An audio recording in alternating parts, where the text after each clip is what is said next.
So hello everyone, नमस्कार साथियों। स्वागत है आप सभी का एक बार फिर से डेली करंट अफेयर्स की क्लास में। और आज साथियों आप लोगों की 23 सितंबर, और आज हम सभी 23 सितंबर से बनने वाले जितने भी मोस्ट इंपोर्टेंट करंट अफेयर्स के प्रश्न बने, इन सभी प्रश्नों को हम इस क्लास के अंदर डिस्कस करेंगे। और आज की क्लास साथियों आपकी काफी ज्यादा महत्वपूर्ण भी रहने वाली है। आज की क्लास सबको डेफिनेटली एग्जाम में प्रश्न देखने को मिलेगा, क्योंकि भी साथियों 8 उच्च न्यायालय के क्या है कि मुख्य न्यायाधीश बने, तो हम लोग इनको भी डिस्कस करेंगे।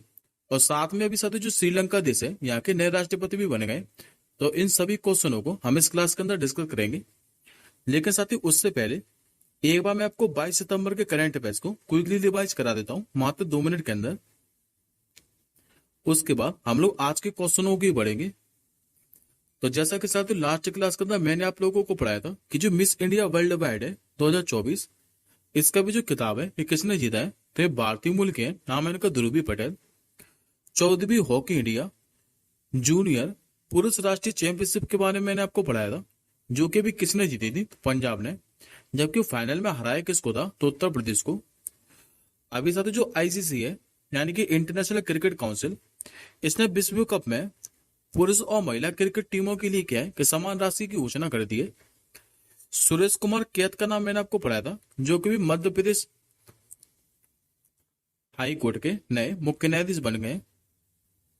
श्वेत क्रांति अभी 2.0 ये किसने लॉन्च किया था, तो केंद्रीय गृह एवं सहकारिता मंत्री अमित शाह जी के द्वारा। वर्ल्ड जो अल्जाइमर डे है, ये आपका हर साल कब मनाया था, तो 21 सितंबर को। कुमार जो तुहीन है, ये भी किस देश में भारत के राजदूत बने, तो नीदरलैंड के अंदर। 45वां सल्ला पुरस्कार मैंने आपको पढ़ाया था, जो कि किसे प्रदान किया जाएगा, तो सरोजनी साहू को। इसके बाद मैंने आपको इंडेक्स पढ़ाई थी कि जो वैश्विक साइबर सुरक्षा सूचकांक है 2024, इसमें भी शीर्ष स्तर टीयर 1 का जो दर्जा है ये किसे प्राप्त हुआ है, तो अपने प्यारे भारत को। और लास्ट क्वेश्चन मैंने आपको पढ़ाया था कि जो भारतीय वायुसेना है, इसके भी जो नए प्रमुख है ये कौन बने गए, तो अमनप्रीत सिंह। आई होप साथियों को 22 सितंबर के सारे करंट अफेयर्स के प्रश्न क्लियर होंगे। अब हम लोग आज के क्वेश्चनों की बढ़ते हैं। तो आज का साथियों का जो पहले क्वेश्चन है ये मोस्ट इंपोर्टेंट रहने वाला है, और ये क्वेश्चन साथियों एग्जाम में पूछा हुआ भी है, एसएससी सीएचएसएल के एग्जाम में। तो पहले आप लोग इस क्वेश्चन का आंसर कीजिए, उसके बाद मैं आपको दिखाऊंगा भी स्क्रीनशॉट। आप लोगों से पूछ रहा है कि वो जो national rifle association of India है, इसके भी जो अध्यक्ष हैं ये कौन बन गए। नाम है साथियों का कलिकेश नारायण सिंह। करेक्ट आंसर होगा ऑप्शन नंबर डी। ये साथियों को जो इमेज में दिखाई दे रहा है, यही है कलिकेश नारायण सिंह, जो कि भी national rifle association of India के अध्यक्ष बन चुके हैं। और ये साथियों इस पद पर कब तक रहने वाले हैं, तो 2025 तक। और यदि आप लोगों से पूछे कि इन्होंने स्थान किसका लिया है, तो इन्होंने रणधीर सिंह का स्थान लिया है। अब बात करते साथियों पहले हम लोग national rifle association of India के बारे में। तो इसकी साथियों स्थापना जो है ये एसएससी सीएचएसएल के एग्जाम में पूछी हुई है। तो याद रखेंगे इसकी स्थापना कब हुई थी, तो 1951 के अंदर।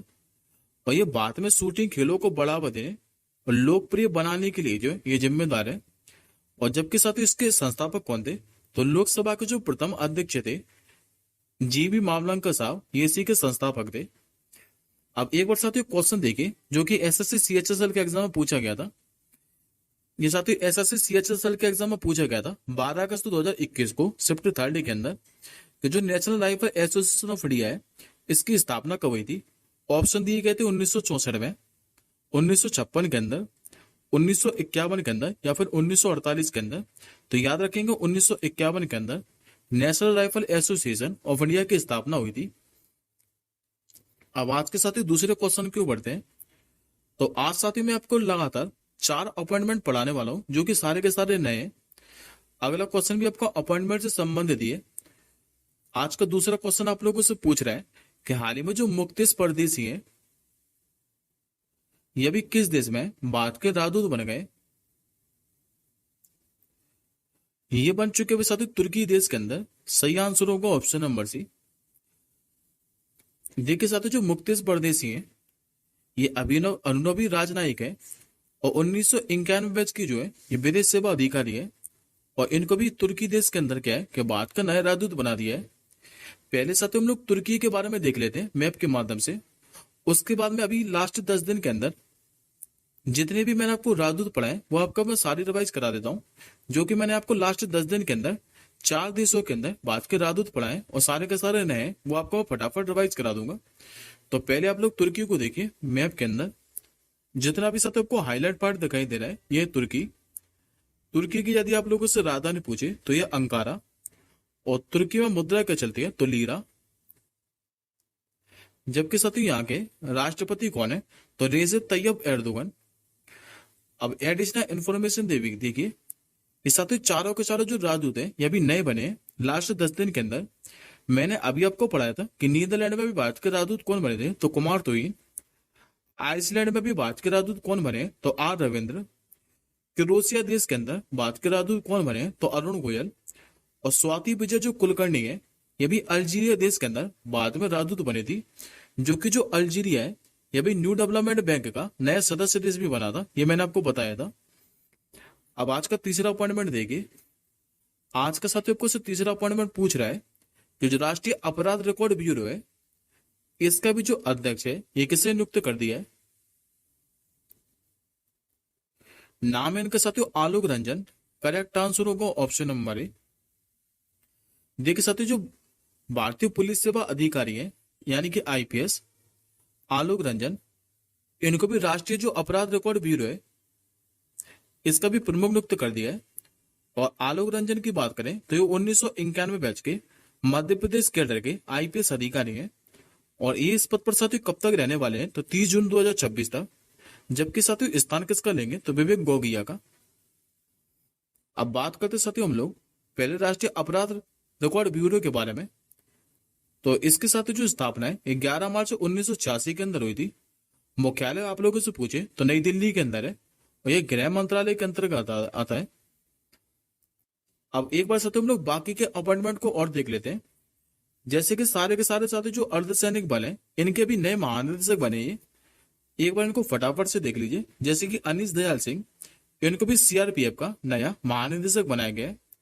राजेंद्र सिंह भाटी का नाम पढ़ाया था मैंने आपको, ये भी सीआईएसएफ के नए महानिदेशक बने थे। दलजीत सिंह चौधरी की बात करें तो ये भी बॉर्डर सिक्योरिटी फोर्स के नए महानिदेशक बने, जो कि 30 नवंबर 2025 तक इस पद पर रहने वाले हैं। आईटीबीपी के भी मैंने आपको महानिदेशक बताए थे, जो कि कौन बने थे तो संजीव रैना साहब। श्रीनिवास की बात करें तो ये भी नेशनल सिक्योरिटी गार्ड के नए महानिदेशक बने।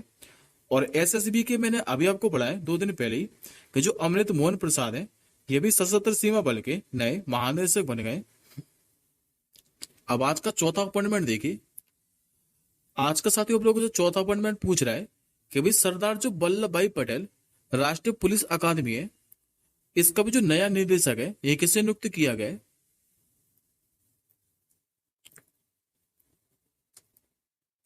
ये बना दी साथियों अमित गर्ग साहब को।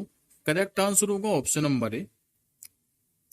देखिए साथियों भी जो अमित गर्ग है इनको भी सरदार वल्लभ भाई पटेल राष्ट्रीय पुलिस अकादमी का क्या है कि नया निदेशक नियुक्त कर दिया है। और अमित गर्ग की बात करें तो 1993 बैच के आंध्र प्रदेश कैडर के ये अधिकारी हैं।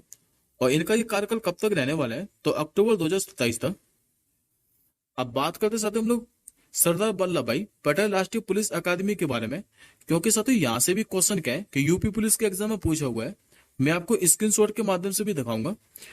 तो याद रखेंगे जो सरदार वल्लभ भाई पटेल राष्ट्रीय पुलिस अकादमी है इसके साथ जो स्थापना है ये 15 सितंबर 1948 को हुई थी। और हुई कहां पर थी तो राजस्थान के माउंट आबू में। लेकिन तब साथ ही इसका जो नाम है ये सेंट्रल पुलिस ट्रेनिंग कॉलेज था। बाद में इसका जो 1974 में नाम बदलकर सरदार वल्लभ भाई पटेल के नाम पर किया गया था। और वर्तमान साथ ये स्थित कहां पर है तो हैदराबाद के अंदर है। और ये क्वेश्चन एग्जाम में पूछा गया था यूपी पुलिस के। जो सरदार वल्लभ भाई पटेल राष्ट्रीय पुलिस अकादमी है ये स्थित कहां पर है तो याद रखेंगे हैदराबाद के अंदर। और आदि किसके अंतर्गत है तो गृह मंत्रालय के अंतर्गत। और इसका साथियों आदर्श वाक्य क्या है तो सत्य सेवा सुरक्षणम। ये सरदार वल्लभ भाई पटेल राष्ट्रीय पुलिस अकादमी का आदर्श वाक्य है। अब एक बार साथियों आप लोग क्वेश्चन देखिए जो एग्जाम में पूछा गया था। ये यूपी पुलिस के एग्जाम में पूछा हुआ क्वेश्चन है 27 जनवरी 2019 को शिफ्ट फर्स्ट में। जो सरदार वल्लभ भाई पटेल राष्ट्रीय पुलिस अकादमी है ये स्थित कहां पर है तो ऑप्शन आपके दिए गए थे हैदराबाद, पुणे, भोपाल या फिर चंडीगढ़ के अंदर, तो याद रखेंगे हैदराबाद के अंदर स्थित है ये।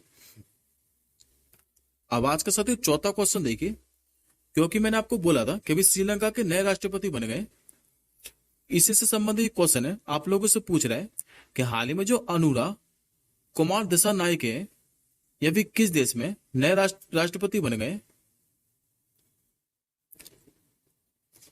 तो ये बन चुके साथियों श्रीलंका देश के। करेक्ट आंसर होगा ऑप्शन नंबर बी। दरअसल श्रीलंका की वामपंथी जो नेशनल पीपल्स पावर है, इसके जो नेता हैं अनुरा कुमार दिसानायके, ये भी श्रीलंका के नए राष्ट्रपति बन गए। और इस श्रीलंका के ओवरऑल कौन से नंबर के राष्ट्रपति बने? तो 10वें नंबर के। और इनको साथियों चीन का क्या है कि समर्थक माना जाता है।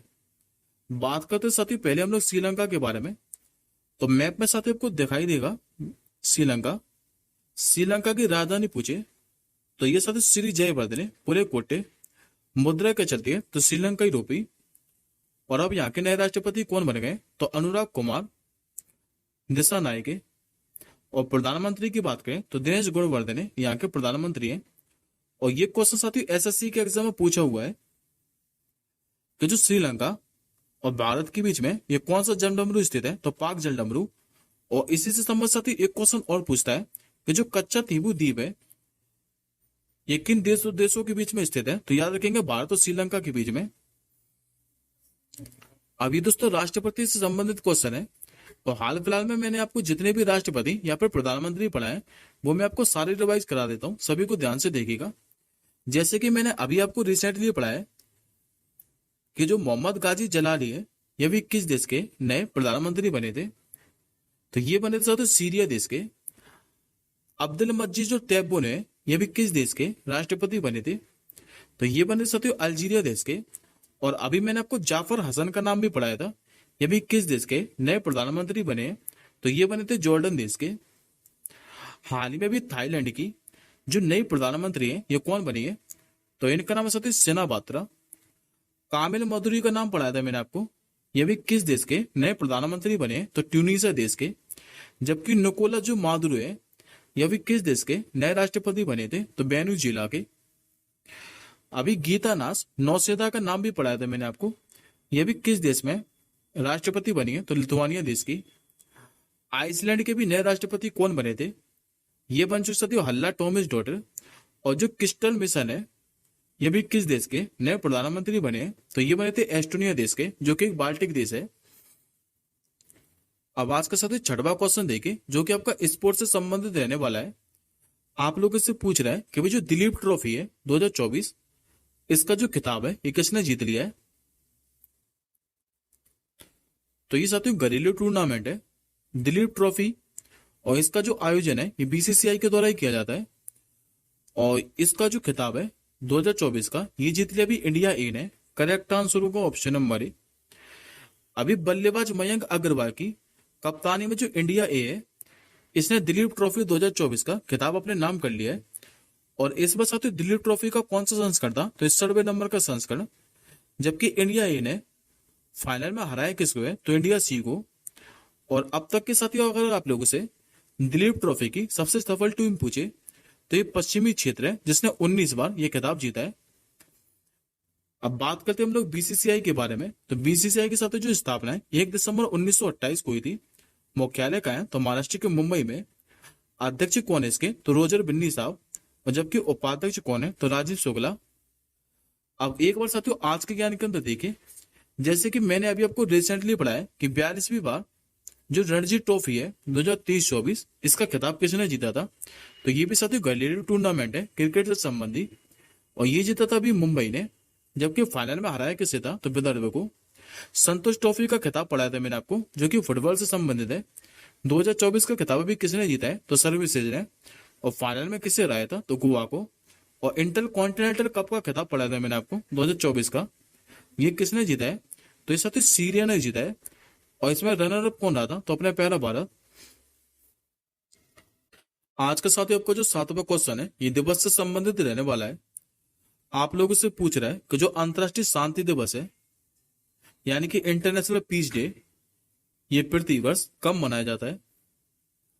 तो यह दिवस साथियों प्रतिवर्ष 21 सितंबर को मनाया जाता है। करेक्ट आंसर होगा ऑप्शन नंबर ए। इस दिवस को मनाने का उद्देश्य क्या है? तो सभी देशों और लोगों के भीतर विश्व शांति के आदर्शों को मजबूत करने के लिए यह दिवस समर्पित है। और इस दिवस के साथ ही जो स्थापना है 1981 के अंदर की थी संयुक्त राष्ट्र महासभा के द्वारा, और हर साल किसी न किसी विषय के साथ मनाया जाता है। तो 2024 के लिए अंतर्राष्ट्रीय शांति दिवस की थीम क्या है? तो शांति की संस्कृति का विकास करना, ये 2024 के लिए अंतर्राष्ट्रीय शांति दिवस की थीम है। अब आज का साथियों 8वां क्वेश्चन देखिए, जो कि आपका 8वां क्वेश्चन भी इंपॉर्टेंट ही रहने वाला है। आप लोगों से पूछ रहा है कि वो जो वर्ल्ड हेल्थ ऑर्गेनाइजेशन है, इसको द्वारा भी कुष्ठ रोग से मुक्त होने वाला विश्व का जो पहला देश है, यह भी कौन सा बन गया है? तो अभी साथियों WHO के द्वारा लेप्रोसी से मुक्त होने वाला विश्व का जो पहला देश है, यह भी जॉर्डन बन गया है। करेक्ट आंसर होगा ऑप्शन नंबर सी। और अगर साथियों 20 सालों में देखें तो जॉर्डन में इस बीमारी का अभी एक भी मामला सामने नहीं आया है। बात करते साथ हम लोग कुष्ठ रोग के बारे में, तो ये लंबे समय तक चलने वाली एक संक्रामक बीमारी है, जो कि साथियों त्वचा को जो है ये नुकसान पहुंचाती है। और इस बीमारी में होता क्या है कि त्वचा पर साथियों बड़े बड़े घाव हो जाते हैं, जैसा कि आप लोग इमेज में भी देख पा रहे हैं। यदि आप लोगों से पूछे कि जो लेप्रोसी बीमारी है ये किसके कारण होती है, तो माइक्रोबैक्टीरियम लेप्रोमेटोसिस के कारण। अब बात करते हैं हम लोग पहले WHO के बारे में। तो WHO की स्थापना कब हुई थी? 7 अप्रैल 1948 को। मुख्यालय का है तो जिनेवा के स्विट्जरलैंड के अंदर। और वर्तमान में इसके महानिदेशक कौन है? तो डॉक्टर टेड्रोस अदाम गैब्रियस, ये वर्तमान में WHO के महानिदेशक हैं। अब बात करते हैं जॉर्डन के बारे में। तो जॉर्डन के बारे में मैंने आपको अभी 2 दिन पहले ही पढ़ा है। यहाँ की राजधानी क्या है? तो अम्मान। और आज ही मैंने आपको जॉर्डन के नए प्रधानमंत्री भी पढ़ाए थे। अब आज का साथियों 9वां क्वेश्चन देखिए। आज का आपको 9वां क्वेश्चन स्पोर्ट्स से संबंधित ही रहने वाला है। आप लोगों से पूछ रहा है कि अभी प्रथम खेलो इंडिया महिला ताइक्वांडो लीग में जो स्वर्ण पदक है ये किसने जीता है? ये जीता भी साथियों नाजीरा बानो के द्वारा। करेक्ट आंसर होगा ऑप्शन नंबर डी। अभी केंद्र शासित प्रदेश लद्दाख की जो नाजीरा बानो है, इन्होंने भी प्रथम खेलो इंडिया महिला ताइक्वांडो लीग चरण 1 में अंडर 30 वर्ग में स्वर्ण पदक जीता है। और नाजीरा बानो की बात करें तो इस तो लद्दाख का जो कारगिल है, यहाँ के LOC गांव लाटो की एक प्रतिभाशाली एथलीट है। और यदि आप लोगों से पूछे कि प्रथम खेलो इंडिया महिला ताइक्वांडो जो लीग है ये आयोजित कहां पर की गई थी, तो गुजरात के वडोदरा के अंदर। अब आज का 10वां क्वेश्चन देखिए, क्योंकि साथ ही मैंने आपको पहले ही बोला था कि आज क्या है कि 8 उच्च न्यायालय के मुख्य न्यायाधीश बने, और सारे के सारे मैं आपको पढ़ाने वाला हूं, सभी को ध्यान से देखिएगा। तो इसी से संबंधित आप लोगों से पहला क्वेश्चन पूछ रहा है कि अभी केंद्र सरकार ने झारखंड उच्च न्यायालय का जो मुख्य न्यायाधीश है यह भी किसे बना दिया है? ये बना दे सकते हो MS रामचंद्र राव को। करेक्ट आंसर होगा ऑप्शन नंबर सी। ये रहे साथियों को सामने इमेज में MS रामचंद्र राव, जो कि भी झारखंड उच्च न्यायालय के नए मुख्य न्यायाधीश बन गए। अब बाकी के साथियों 8 के 8 अन्य न्यायाधीश हम लोग पढ़ लेते हैं। जैसे कि साथियों मनमोहन को, इनको भी दिल्ली हाई कोर्ट का नए मुख्य न्यायाधीश बनाया गया। राजीव सकदर की नाम बात करें तो ये हिमाचल प्रदेश के अभी उच्च न्यायालय के मुख्य न्यायाधीश बन चुके हैं। सुरेश कुमार कैद ये बन गए भी मध्य प्रदेश के। इंद्र प्रसन्न जो मुखर्जी हैं ये भी मेघालय के बने हैं। नितिन मधुकर जामदार की बात करें तो ये भी केरल की बन चुके हैं। तासी राजस्थान की बात करें तो ये जम्मू कश्मीर और लद्दाख के बन चुके हैं। KR श्रीराम की बात करें तो मद्रास हाईकोर्ट के बन चुके हैं ये। और MS रामचंद्र राव जो कि बन चुके हैं झारखंड हाईकोर्ट के। अब बात करते साथ हम लोग उच्च न्यायालय के बारे में, तो याद रखिएगा वर्तमान में भारत में 25 उच्च न्यायालय है। और भारतीय संविधान के अनुच्छेद 214 से लेकर 231 तक क्या है कि उच्च न्यायालयों के प्रावधान से संबंधित है। लेकिन उच्च न्यायालय के साथ जो मुख्य न्यायाधीश है और न्यायाधीशों की जो नियुक्ति है यह भारतीय संविधान के किस अनुच्छेद के तहत की जाती है? तो अनुच्छेद 217 के खंड 1 के तहत। अच्छा, उच्च न्यायालय के बारे में बात करें तो इनके जो न्यायाधीश है इनको नियुक्त कौन करता है? तो राष्ट्रपति जी के द्वारा। जबकि साथ इनको जो शपथ है ये किसके द्वारा दिलाई जाती है? तो राज्यपाल के द्वारा। अब आज का साथियों आखिरी क्वेश्चन देखिए, जो कि आज का आपका आखिरी क्वेश्चन स्पोर्ट्स से संबंधित है। आप लोगों से पूछ रहा है कि अभी MMA मुकाबला जीतने वाले जो पहले भारतीय पुरुष पहलवान है, ये भी कौन बन गए? इनका नाम है साथियों संग्राम सिंह। करेक्ट आंसर होगा ऑप्शन नंबर डी।